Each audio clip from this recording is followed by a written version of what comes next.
seeking mind and knowing that I like to learn. What can I do to change my cycle? What can I do to get better at what I do so I can earn a generous or at least an average income that I can look after myself? I don't need other people to always be looking after me. And that's really what we try to achieve with our kids. So every success story then is a hard-fought battle for each of the individuals. Yes. Fought with the help of people from kind. Yes, and from because they're fighting against their backgrounds, against poverty, trying to just get to that level of education where they can make something of themselves. That's correct. And also we have the children who come there with very positive minds. I take my hats off to the teachers who have helped them there. Not only kind teachers, but other people who have been in their life, a positive influence in their life. When the children come as well, we try to get the children to be vocal and say, you know, what can we do to help? And sometimes they say, you know, my mother needs help, my brother needs help. I mean, we have also helped families. Recently we had floods, very bad floods in Trinidad. A lot of families lost furniture and damage to their homes. And thank God we were able to assist these families in getting items that they lost, their beds, their stove, their fridge, etc. And some of the children who are part of the literacy program at Kindness who suffered as well. And we were able to support them.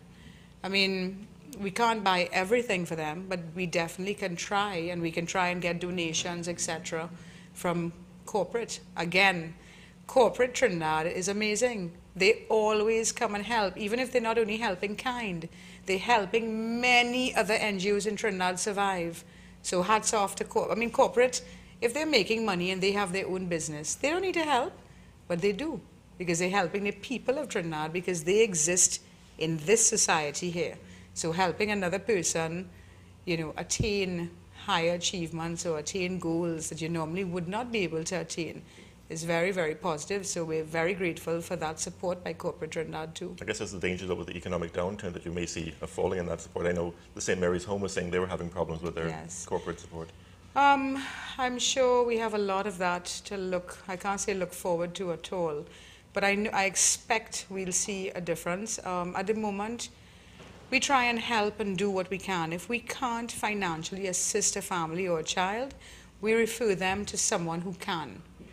But we're not going to turn our backs on children because we cannot financially support them. We might be able to support them, you know, in terms of maybe literacy at the center. We might be able to support them in having a student counselor guide them. We might be able to support them by listening to them. A lot of times, many cases that come to us at the center really come to talk. They really come to be guided, to be directed into somewhere or someone else who's able to help. And we've been very fortunate to be able to get the services of psychologists, people with counseling experience, to be able to support us at Kind. And that has really carried us a long way. I suppose the really troubled kids who've been abused are probably the hardest ones to deal with, aren't they? Yes, and we don't because try there's and... deep psychological damage there quite often. Yes, and we don't really try to reinvent the wheel either. We want to put that child onto the expert. We are not the experts in that field. We hire the experts for things like that. We would request, of course, maybe different prices, or if a fee could be waived so that a psychologist can get involved in Kind, and we try and get the money to, you know, maybe do a program. Maybe a psychologist may not be able to do a one-on-one, but they may be able to do some counseling with 3 children who have similar issues and narrow it down. You know, so we try and work as best as we can with the means that we have. Do you ever have times when you say, well, that's a lost cause, we can't help that kid? Never. Not in the 13 years? Never. And I will never.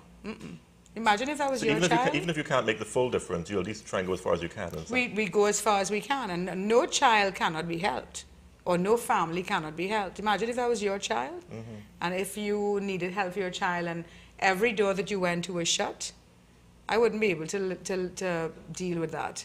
So we have to help, even if it's referring someone else, even if it's referring a case to somebody else who can help. They must get help somewhere. I mean, we've had cases before. I remember this one particular case was a very troubled boy. And he had a lot of difficulty trusting. But what we learned from him was the fact that we need to do trust exercises at Kind, and we need to employ a drama group, a psychologist, to help us determine how best can we get these children to trust. Because trust is a very serious and important point. For kids to be able to trust, it means they open up to you. And if they need help, they'll be able to tell you what kind of help they need. And this is what we learned from him. Now, in his case, he was so troubled, he was also on drugs. And there was no way that we certainly can't provide counseling for a child who's on drugs, but we certainly know who can. And we were able to refer him there. And he spent about 3 years getting help. He was still involved in different situations that were not positive, but in the end result, he knew where to go for help. And he's still being rehabilitated right now. But the fact is, he's come off the drug and trying to get help. So he's on the path. Yes. This is what the direction in your name is all about. That's correct. Now, I think we can all agree it's wonderful that there are NGOs such as yours that take care of these kids that fall through the cracks. But I sometimes ask myself, isn't this what we pay taxes for government to do? I mean, shouldn't the Ministry of Education, the Ministry of Social Development be doing these things? Why do we need private individuals to take their own time, effort, money, and sweat to run around begging for money to do the things that our taxpayers' dollars should be paying for? Well, that's a valid point. Remember, Trinidad is not that old, yeah?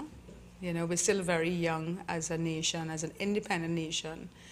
The second part of that is we all live together. We don't live alone in our society. So even though I agree with you, I also feel partial to the fact that we live as a group.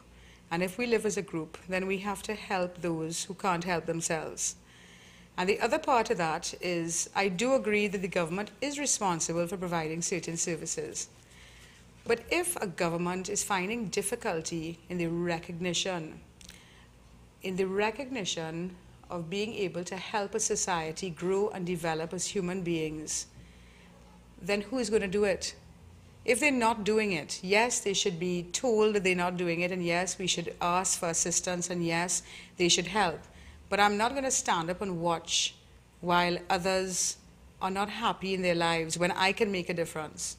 I still feel that the government needs to do more work, and maybe the programs need to be spread amongst the NGOs who are capable of managing these programs, yes. And hopefully, we will get the support in time to come as we go towards the 2020 vision. But at the same time, I can't stand there and watch a child go through the pain of not being able to communicate well because of a lack of literacy. I'm not going to do that. Just to make a point to yeah, government. just to make a point to the government. But as a person, you must still get angry when you drive and see some of these mega projects underway, and you think, you know, if you gave us even 1/20th of the budget for that thing, we could help thousands more kids. Yes, I do get upset about it. There's no doubt about it. So shouldn't government then be working more through NGOs and funding NGOs who know what they're doing on the ground at the grassroots level? I believe so. That's my opinion with it. I think the government should really get involved with the NGOs on a much more personal level. But until we continuously have this bickering in the government, it's almost like an egotistical charade that continues over time, you know? And the charade is what it is. And I find that because the persons who are involved, they're not partisan to sharing power. They want to control it. And as a result... Even if they're not doing it well? Even if they're not doing it well.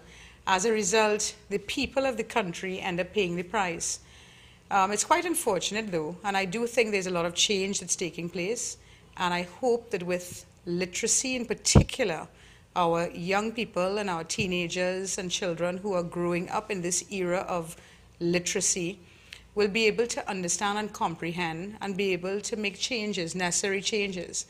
Now, if you have a large group of people who are illiterate, you'll find that change doesn't come about so quickly, because even though they might be able to read somewhat, they cannot understand or comprehend, and they're not able to regurgitate what they have digested. As a result, it's very difficult for them to understand what is taking place in the country. If they can't read the newspaper, or they can't understand what is being said on television, how are they going to know what's going on in the country? It's only going to be what they're told. for them through somebody else. That's right. And